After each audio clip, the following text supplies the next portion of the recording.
கடையில் ஆஃபர் போட்டிருப்பாங்க, ஒன்று வாங்கினா ஒன்று இலவசம். அல்லேலூயா. நாம் ஆண்டவர் தான் தேடுறோம்.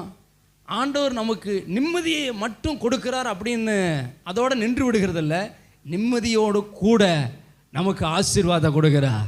ஏன்னா அவருடைய ஆசீர்வாதமே நமக்கு ஐஸ்வர்யத்தை கொடுக்கிறது. சோதர அல்லேலூயா. உங்களை பார்த்து சொல்கிறேன், நீங்கள் ஐஸ்வர்யவான். ஆமே, நம்மளாம் யாருங்க? ஐஸ்வர்யவான். அல்லேலூயா. ஐஸ்வர்ய சம்பனர் நம்மோடு கூட இருக்கிறாரு.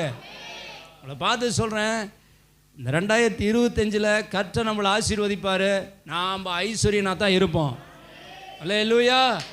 நம்ம குடும்பம் ஐஸ்வர்ய குடும்பமாக இருக்கும். நம்ம பிள்ளைங்க ஐஸ்வர்யமாக இருப்பாங்க. நம்ம பிள்ளைங்களை பிறப்புகளோடு அப்பா அமர செய்வார். இது நடக்கும்.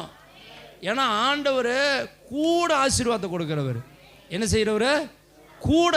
அப்போ இதில் இன்னொன்று சொல்லட்டுங்களா, உங்களுக்கு இப்போ வர லாபம் கொஞ்சம் தான், கூட லாபத்தை கூட்டி கொடுப்பார்.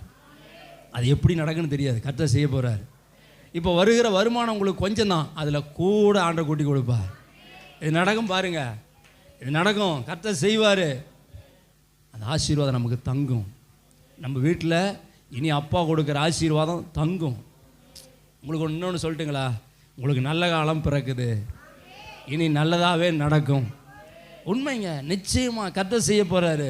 ஏன்னா ஆண்டு சொல்ல, நான் உனக்கு கூட ஆசீர்வாதத்தை கொடுப்பேன், கூட ஆசீர்வாதத்தை நான் உனக்கு கூட்டி கொடுப்பேன் அப்படிங்கிறாரு. ஸ்தோத்திரம். அல்லேலூயா. எனக்கு அருமையான தேவச்சனமே, நீங்கள் லூக்கா சுவிசேஷத்தில் 12ஆம் அதிகாரத்தில் 28 படிச்சீங்கன்னா இந்த வசனத்தை அப்படியே கொஞ்சம் விளக்கி லூக்கா சொல்கிறார்.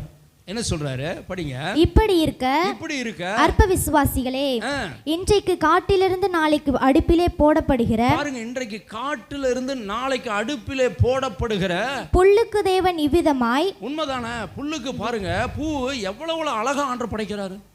ஒவ்வொரு மரத்தெல்லாம் பார்த்தீங்க அப்படின்னா அழகழகா இருக்கு. அந்த மரத்தை அப்படியே பார்த்துக்கிட்டே இருக்கலாமா? ஒவ்வொரு பூவெல்லாம் பாருங்க, இந்த பூவை பார்த்துக்கிட்டே இருக்கலாமா? அழகழகா கடவுள் என்ன பண்ணியிருக்கிறாருங்க, செடி கொடி மரங்களை பழங்களை ஆண்டவர் அழகழகா படைச்சிருக்கிறார். இதெல்லாம் நாளைக்கு அடுப்பில் போடப்படும், இதெல்லாம் அழிஞ்சு போறது.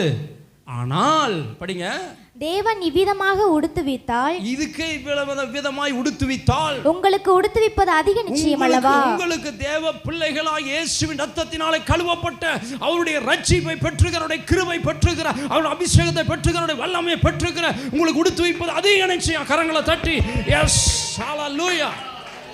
நமக்கு ஆண்டு உடுத்துவிப்பது அதிக நிச்சயம். அப்போ அதனுடைய அர்த்தம் என்ன? நான் உன்னை அலங்காரமாக மாற்றுவேன். என்னுடைய கரத்தில் நீ அலங்காரமாக இருப்பாய். என்னுடைய கரத்தில்